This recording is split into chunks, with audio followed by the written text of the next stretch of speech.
この換気扇長いですけどちゃんと換気されますか？はい、もちろん大丈夫です。安成工務店は、気密性が高くてですね、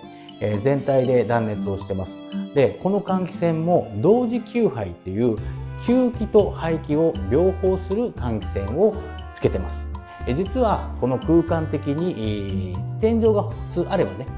短い換気扇ですけども、天井が高い場合はこの普通のフードにですね、造作で筒を作って、そこで換気のフードおよびダクトを仕込んでます。なので将来的にもメンテナンスができますし、しっかりした換気量の取れる換気扇となってます。